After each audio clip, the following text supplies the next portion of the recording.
Welcome to the Point of Convergence podcast. I am your host, Grant Lira.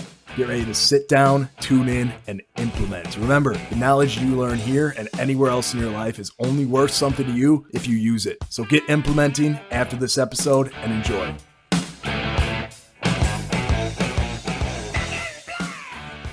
Hello, everybody, and welcome back to another episode of Point of Convergence. Today, we are joined by my good friend, Ravi, who is also the author of How Cohesive is Your Company, Happy Soul, Hungry Mind, and the CEO of Cohegic Consulting. If you guys can see, if you're watching this, you can see the titles and covers of the two books there. Ravi, how you doing today, my friend? I am doing great, Grant. Thank you. Thank you for inviting me. Thank you for hosting me on your show. I'm looking forward to it. I love your energy. I love talking to you. So I'm excited. Me and Ravi, we've had a few conversations on the phone, and it's been an absolute pleasure, honestly. Like, you guys ever get the chance, if you're ever in Dallas, you got to check him out because he's a people person. He knows how to communicate, and it's awesome talking with him. I always have a blast. So, Ravi, I was just down in your neck of the woods. I should have stopped by, man. Yes. Texas is a great state, and we're attracting people from all over the country. This is a place where things are happening.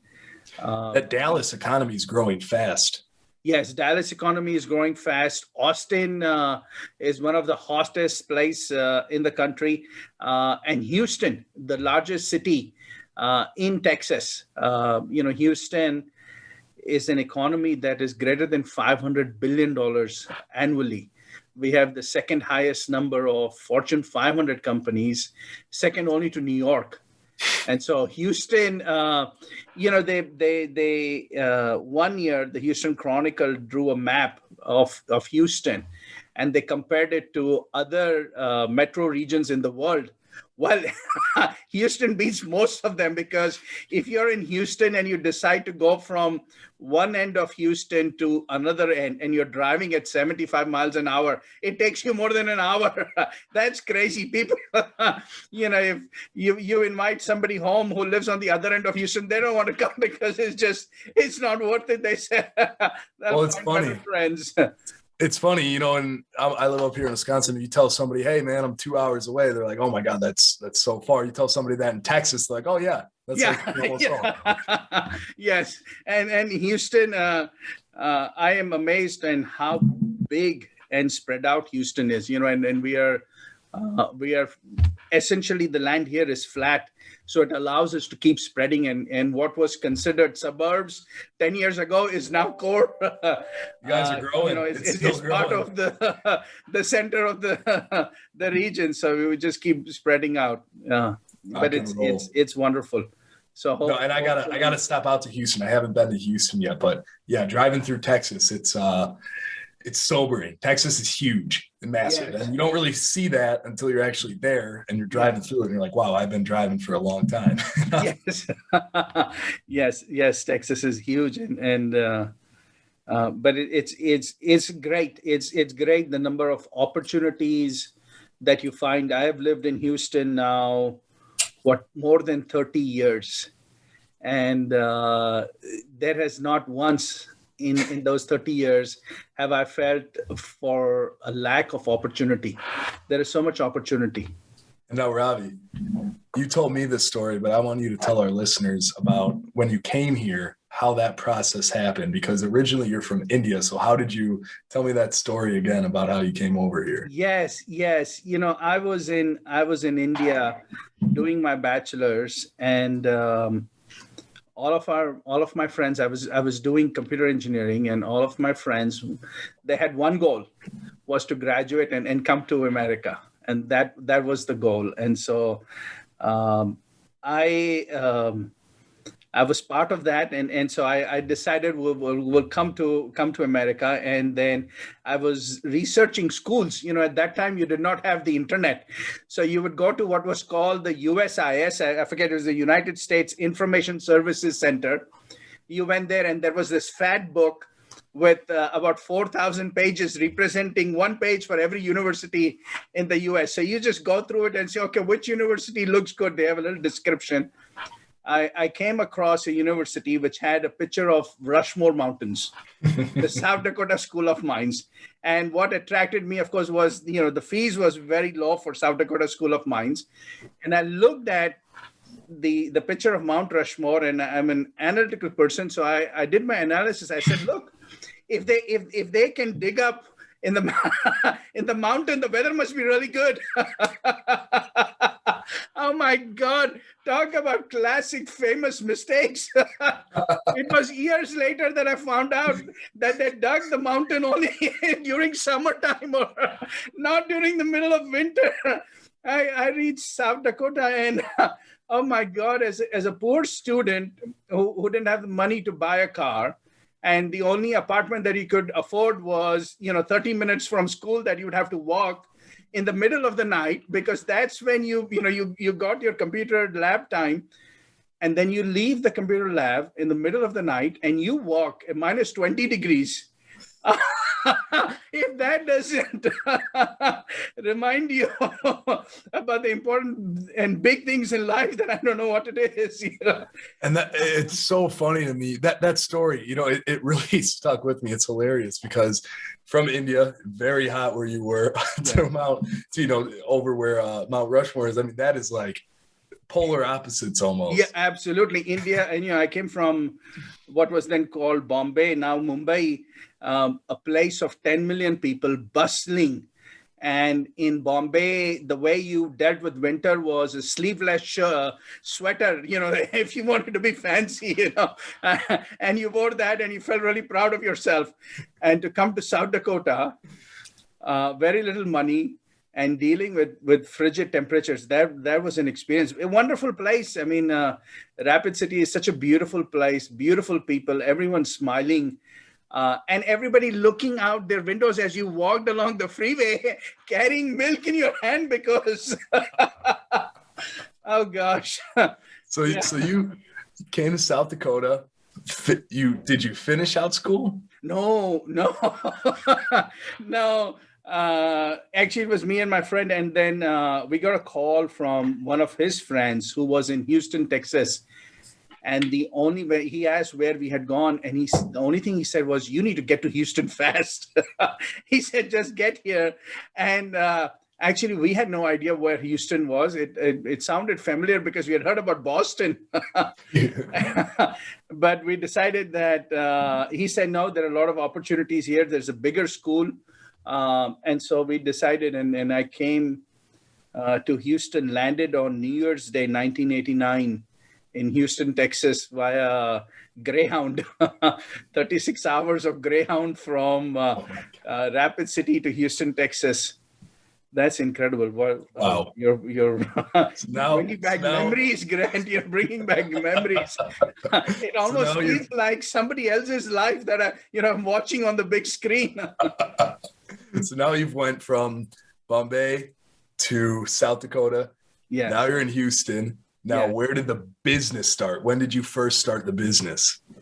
Yeah, great question. I paid my dues to corporate America, and I had worked for the larger companies in Houston. And what I began to realize was that in companies there is a lot of internal dysfunction. Companies really struggle with that. The larger the company gets, the more challenges they have. And these challenges are there equally in smaller companies as well, for even for entrepreneurs.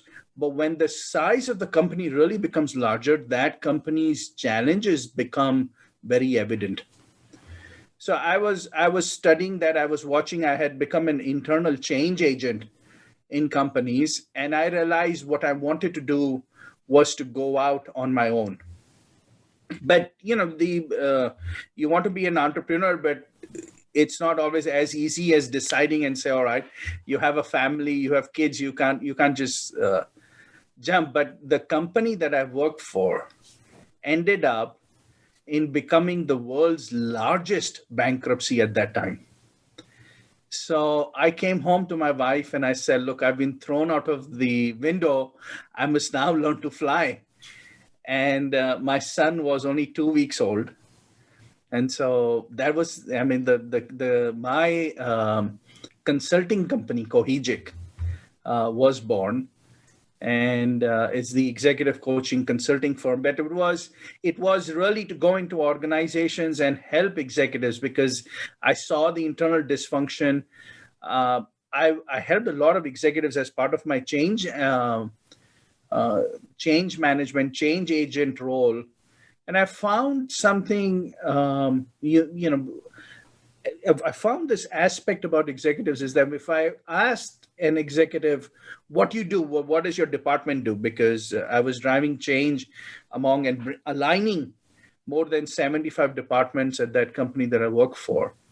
They could describe what they were doing, and it would take them 2 to 3 hours, explain everything that they were doing. They had great difficulty explaining in 30 seconds or less what they were doing. And in a company that is really large, what you find is that all these pieces are not aligned. You need alignment with these pieces, and so you want to quickly be able to piece together. But if somebody is not able to explain to you what their department, what their division is doing, what their team is doing, that becomes a challenge. It becomes very difficult for the other parts of the organization to understand what is going on. And so every part of the organization begins to fend for itself. It begins to just work on itself, right? And there is no synergy that the company is able to leverage. It doesn't become the sum of the parts does not become larger than the whole. It becomes lesser. And I have seen that challenge in larger companies. I have seen that challenges in smaller companies. I remember I was helping a new startup, two entrepreneurs. They were brothers, and they had the same challenge. Two brothers, and they had very different way of approaching the business. One of the brothers, who was younger, was a risk taker. The older brother, and they had an age difference of, I think, maybe 3 or 4 years. I forget now. And the older brother was risk averse. And they had never sat and talked about this. They had gone into business, but they never talked about this. They're brothers. Right? And you go into companies, usually companies don't like relatives working together. Imagine people who are not relatives trying to get together. But these are two brothers. And the challenge that exists within the company, that to me amazes, is how do you reduce that difference in interpretation, that difference in approach? Because for the company to succeed, people must converge and align. And that's where the work that I do as part of my company, Cohegic, and the book that I wrote, How Cohesive is Your Company? Because How Cohesive is Your Company is the story of a new CEO. He thinks he can take the company to the next level. He has a lot of confidence in himself. He's young, he's handsome, he's good looking. He says, I can do it, right? But the harder he tries, the deeper he digs himself into a hole. And so it's the story of how he must transform the business. But at the same time, it's a story of how he must transform himself. Because unless he transforms himself, he cannot succeed. And that's the story of every executive and every entrepreneur. I love that. I love that aspect of business and the people who try to achieve success in business. That's amazing, Ravi. And it's cool too, because in businesses, like, there's so many different moving parts. There's so many different people who think different ways that are all ultimately working together. But when you have a team like that, like, let's go back to that two brother example. Yes. How did you work to create clarity for that team? What were some of the things that you looked at first? Or what were some of the things that you wanted to, change in the way to help them be more cohesive? Yes. And, the story of the brothers or any other company, which is why after I examined all these companies, I developed this business management method. because I realized that teams and companies, you could get them in a room and you can talk for hours and they could still leave not really understanding what was going on. Right? So you will find a lot of advisors come and say, well, you need to get everybody in the room and start talking. I have found that I have gone into companies and I found that sometimes you want to make sure that you channel and facilitate that process, because otherwise, when people start talking, they talk at various different levels and various different aspects. So somebody is talking at a very high strategic level, but some other person in that discussion will go in the weeds and completely disrupt. And you're watching this and you're saying, okay, and the people in the discussion have no idea that that has just happened, because they don't have context. They don't have the perspective, the vantage point about the points that they're bringing up. Everybody is bringing up a point. That is where this management method that I developed helps orchestrate this framework. So no matter what you're talking about in the company, no matter which aspect, there is a bucket in which you can put it. There is a facet. And so once you begin to start bucketing it, then things start becoming easier. You're about to say something, Gren.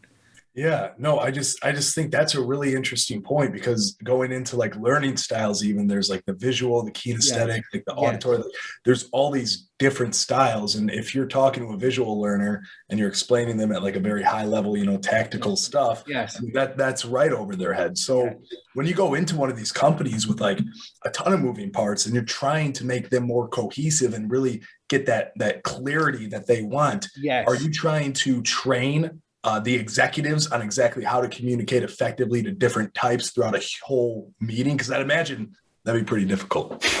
Yes. No, so that absolutely, how you communicate, how you message is a very important aspect of it, but it's one aspect of it, right? What they have to start first is determining what is the message and what is important in the message, right? I've seen so many executives, like I described in the example earlier, they talk a lot, but they have no idea what they're communicating. You see that in presidential candidates. And you will hear this if you watch the movies or articles written, and they say you have to stick to the message. You have to stick to the message. But developing that message, having a clarity around that, and then having the discipline to stick to the message, right? And how do you tie all these messages together so it reflects your philosophies? Now we are talking about a presidential campaign that has to have all of these parts, because what we find is that many times political leaders in expediency will do and say stuff, and you go, what you just said, or what, you were doing this because some poll came in or pollster came and said, well, this is a hot issue right now. But what you don't realize is that you say, okay, let me do that, and let me address that, and let me address it in an immediate manner, but it violates your philosophies. It violates who you stand for and how do you, and that reminder, and that has to flow through not just with the candidate, but has to flow through the entire campaign. So even the frontline volunteers understand that and they reinforce that. That takes incredible discipline, right? So in the Cohegic method, it has 5 facets and a sixth one which connects, but the facet at the center, which is the most important facet that I've identified and that I've called the spirit. And spirit, not in terms of, it's not about philanthropy, it's not about social issues. Spirit as in essence. So when I advise entrepreneurs who have a lot of ideas, who are trying to make things happen, I tell them, you have to be absolutely clear about the spirit. Why does that organization exist? Why do you want to do that? Have you understood? Because I talk to some entrepreneurs and CEOs for that matter, and I'll go to a CEO who's very established of a very established company, and I say, okay, why are you in business? And they look at me and they go, excuse me?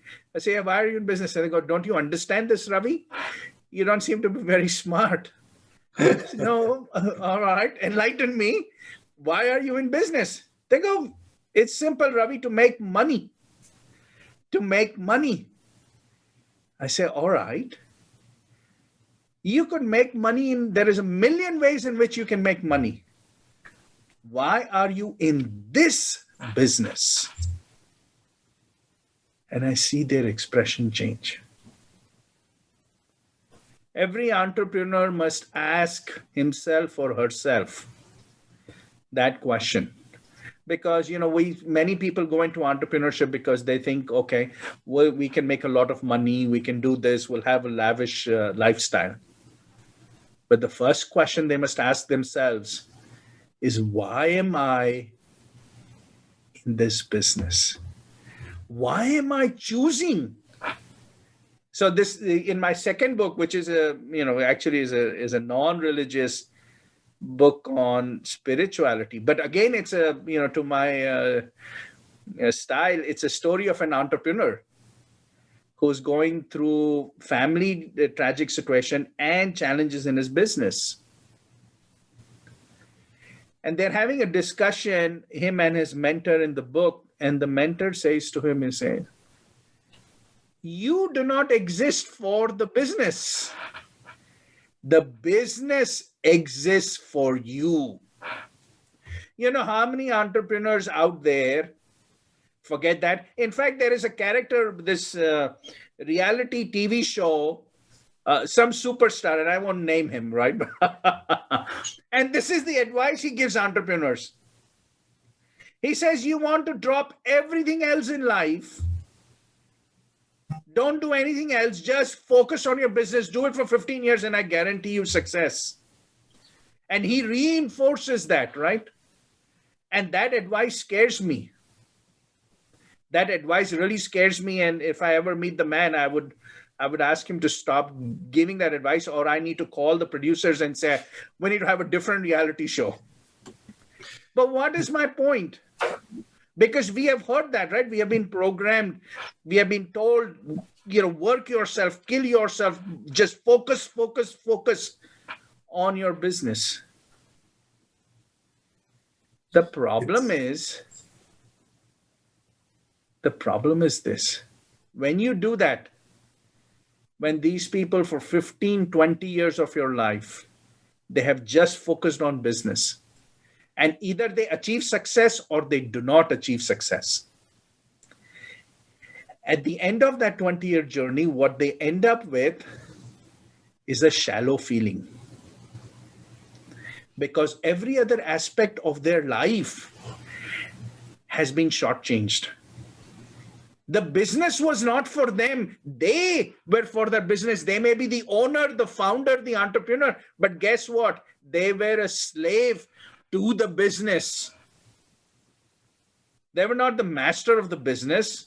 And these people then have developed the syndrome of getting so caught up and obsessed that they stop being independent and free thinkers. They get so obsessed. And so there's a discussion in my book, Happy Soul, Hungry Mind, about passion versus obsession. He says, obsession will kill you. Passion will lift you. But if you do not know the difference between passion and obsession, you're in for a lot of trouble. Right? Why do we go into business? Why do we want success? Why do we want money? All of us want that. We all want success, and we want money, and we want significance. But for why? Why do we want that? Those are the means to an end. What is the end? What are we really looking for in life? Nobody thinks about that. I go to universities and I talk to students. I say, what do you want in life? And they say, I want to make a lot of money. I want to buy that car. Right? We are geared that way. That is how society is teaching us. When I meet with executives, all they care about is, they say, Ravi, all I care about is outcome. I want results. Right? I just want to see how many deals we did and how much revenues we brought in this quarter. I don't care about anything else. And they tell that to their teams. So in this book, it's a book on spirituality, but really I couldn't help myself because it has business concepts. I talk about the incessant focus that society has and corporate America has. But I shouldn't just blame corporate America. We're all, right? As a society, we are focused on outcomes. We're not focused on effort. So if someday, Grant, you will have a little child of your own, but for those parents, the kid goes away and comes back after playing, game of soccer or baseball or whatever have you. And what is the question? As soon as the kid comes back into the house, what is the question they ask? Did you win? Did you win is the first question they ask. Rarely does a parent ask, did you have fun? You and me and everybody, that most of us here, we associate our success, our happiness and our success with achieving. Right? I want to have the biggest house among my friends. I want to have the biggest bank balance. I want to drive the best car. That is success to me. But I have never stopped to think about, that is not what life is about. Life is about the experience. Did I have fun? I am spending 20 years of my youth pursuing something like this man says, drop everything else. So I don't find a life partner, or if I find a life partner, I suffocate the relationship. Or even if I have kids, I am never there with them. I do not have relationship with my parents, my siblings, because I'm so focused, because that guy, that man, reality TV star, and society has told me just put everything that I have into it. I'm not saying don't work hard. That's not what I'm saying. What I'm saying is just be cognizant of what you're paying to achieve what you're paying, to achieve what you want.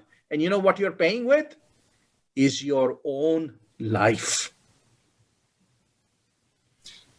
There's more. To your listeners and anybody who is listening to this, please remember, you already know this, there is nothing more important, more precious that you have than your own life.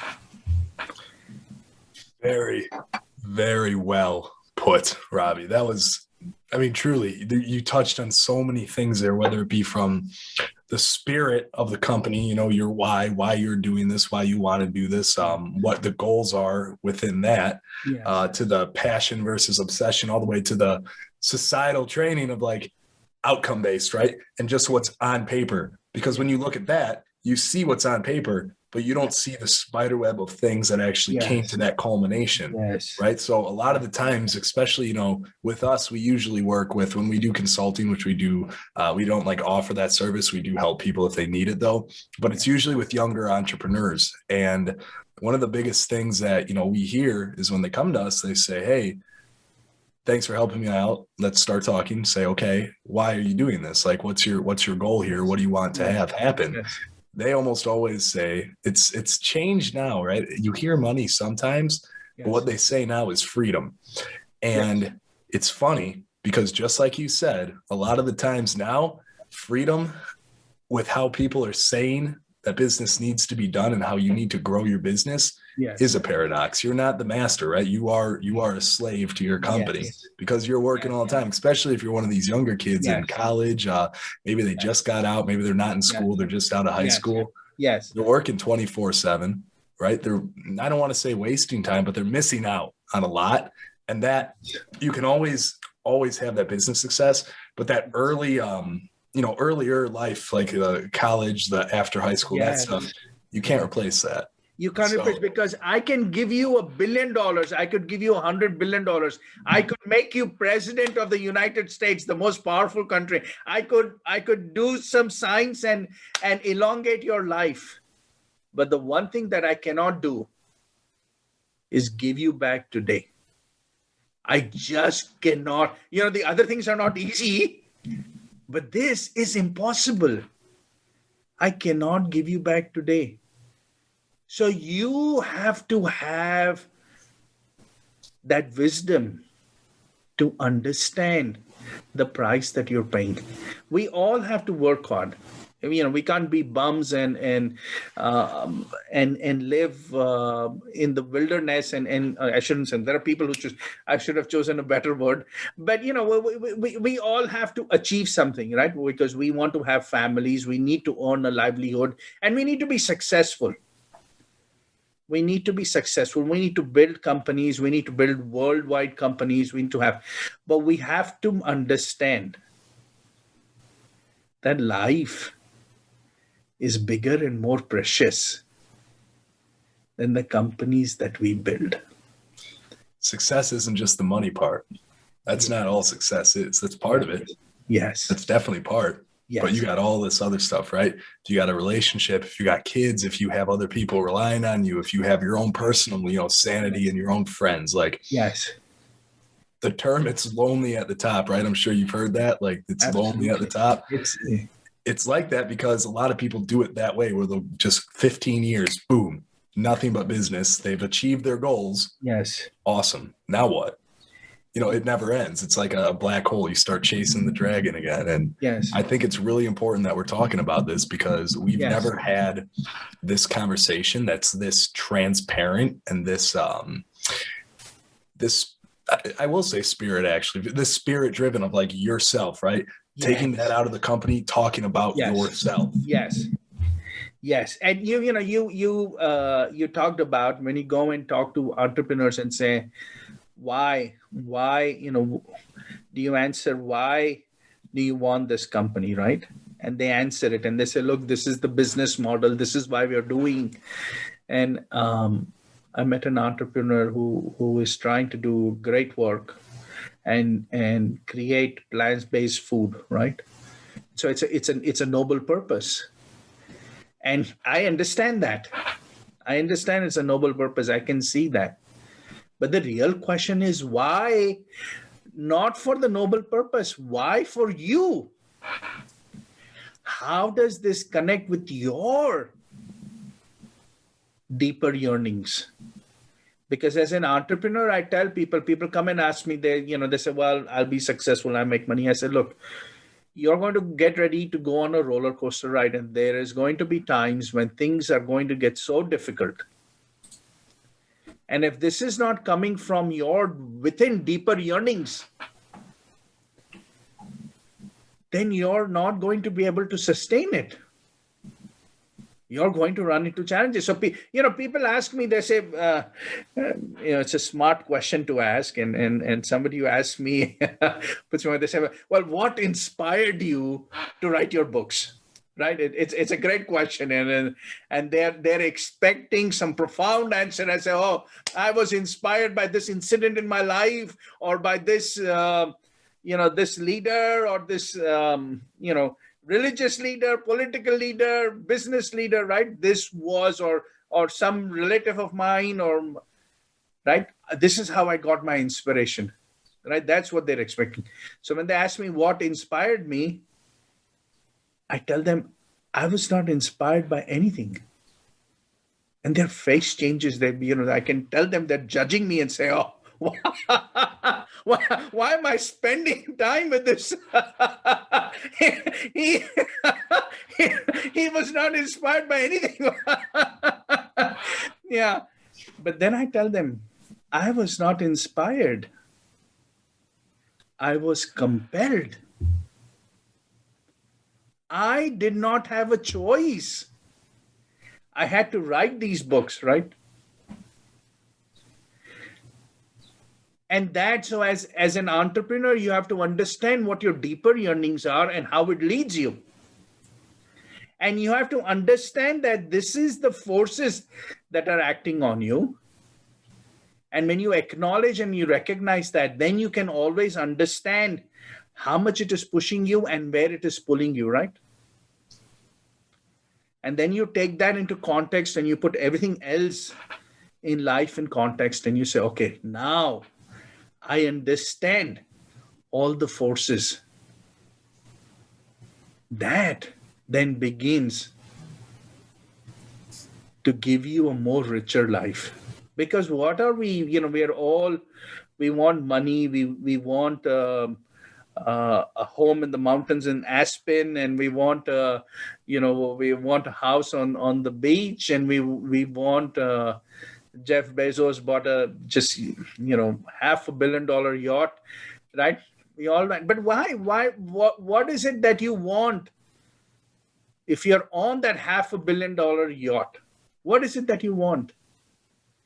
You want to be sitting on the deck and looking out on the waves. And what does that do for you? It gives you the feeling of peace. At the end of the day, we are all wanting. So the entrepreneur who says, I want freedom, well, that entrepreneur, he or she or they will have the most freedom if they didn't do anything. That is the most freedom, right? But what do they mean by freedom? It's financial freedom, being able to choose to do what they want. And why do they want to choose what they want? Because then it brings us peace and contentment to us. So that is the name of the game, is that everything that we do, you may have a great idea and you pursue it. But I asked this, and I just asked this last week. I was hosting a workshop, and I say, you are in business, you're the CEO. But the question that you need to ask yourself is this business giving you greater peace? If you're in business and it creates consternation, then that business is a mistake for you. Any work that you do, if that work is not making you more peaceful,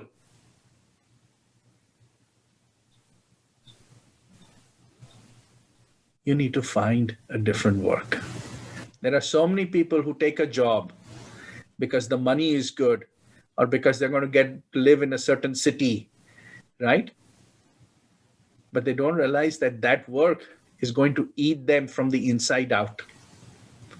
It's going to go against their values. It's going to cause greater disharmony within themselves. They're paying a much higher price than what they're getting paid for. Wow. That's a really good way to put it. Yes. That was it. That was it right there. They're paying a higher price than they're getting paid for. Yes. I like that. I like that a lot. I mean, that's right on the head. I can promise you I couldn't have said it better myself. That was amazing. And Ravi, we're running up on time here, brother. Please tell us where we can find more about you. Tell us where we can get the books at. Tell us where we can reach out, brother. Yes. Thank you, Grant. Thank you again for the opportunity. Both these books are available on Amazon. How Cohesive is Your Company and Happy Soul, Hungry Mind. Both are practical books. The first one, How Cohesive is Your Company, is a business book about business management. The second book, Happy Soul, Hungry Mind, is about life, about meditation, about finding peace, right? And non-religious spirituality. You can also find more information on my websites. I have two websites, Cohegic.com, as in strategic, Cohegic.com. And then the other website, which is happysoulhungrymind.com. So I would love to hear your feedback. If you read the book, please connect with me on on social media, Facebook, LinkedIn. I'm very active on LinkedIn. You will find me there under my name, Ravi Kathuria, Houston. So Facebook, Twitter, very easy to get hold of. And I'd love to get feedback, because everyone's point of view is really special. I enjoy listening to that. Amazing. And as always, guys, I'm going to put those links down below. So please make sure to check those out, because like I said, if you have the opportunity to speak with Ravi, which you should absolutely take up, reach out to him on LinkedIn, reach out to him wherever you're going to reach out to him. But I promise you that it will not be a mistake. Really, really wise man who's done a lot of things that are super cool in his life. So Ravi, again, brother, thank you much for coming on. Really, really look forward to putting this out there for everyone to hear. Thank you, sir. Thank you, Grant. I appreciate you. Thank you so much. Love the discussion today. You're wonderful. Thank you. You're a great listener. Thank you, sir.